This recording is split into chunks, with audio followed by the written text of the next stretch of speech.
Hey guys, Charles here. Got my little buddy Zeke with me. We're just having some further conversation about my previous post on lavish leadership lifestyles. I had a lot of good comments and questions about that post, so I thought I'd make a few more comments about it.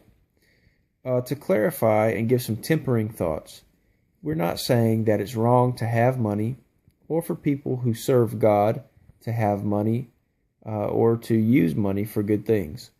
In fact, Jesus himself, when he was an infant, was brought gold, incense, and myrrh, costly incense, costly oils to benefit his family, and his parents received that as a gift. When he grew up and started his ministry, he contrasted himself to the Pharisees with John the Baptizer. The Pharisees hated John the Baptizer, and they said that he had a demon. And Jesus says, "Now you're saying I have a demon. John came neither eating nor drinking. I've come eating and drinking, and you say both of us are wrong. You don't like either one of us." So obviously Jesus had good food. We see many stories of him in the gospel accounts where he's eating with people in their homes. And when he first told Peter to follow him, he told Peter to let his nets down, and he gave him a huge catch of fish, a super abundance. So much that Peter was overwhelmed and fell down at his feet and said, "Get away from me, Lord, I'm a sinful man. Why are you being so good to me? This is amazing." It overwhelmed him. Additionally, we see in Luke chapter 8 that Jesus had a number of people who traveled with him and supported him out of their own private financial means. These women especially are named, and one of them was the wife of the manager of King Herod's household. So she was probably fairly wealthy, and she gave Jesus a lot of money and supported him and the disciples as they went from town to town teaching and preaching about the kingdom of God. So it's not wrong to have money. I mean, it seems like they had enough money with Jesus that they needed a treasurer who was Judas, and that Judas used to dip his hand, it says, into the treasury from time to time. So there's probably enough money in there where people weren't noticing when a little bit was missing. So I don't think it was enough. I don't think that it is wrong to say that Jesus had money, that he used money, and that the apostles had some money. So that's not exactly what we're saying when we're criticizing lavish leadership lifestyles. There are some thoughts, though, that the apostles represented, and they give us further insight into how they thought when we read things like Jude, which is the Greek name for the Hebrew Judah, and was probably, a lot of people say, synonymous with the apostle Thaddeus. Jude says that he needed to write his letter in the New Testament for the church to be on guard. My boy's cracking me up. It's funny.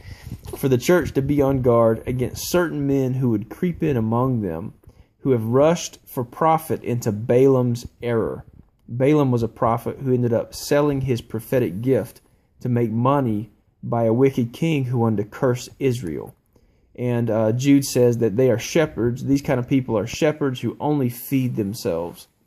Peter later says in 2 Peter 2:2 that false teachers would creep in among the people and teach false things, and in their greed exploit the people. Paul, when he's writing to 1 Thessalonians and 2 Thessalonians, in 1 Thessalonians 2:5, he says, "You know we never used flattery, or we put on a mask to cover up greed. God is our witness. We worked hard night and day. In fact, we didn't even eat anybody's food without paying for it."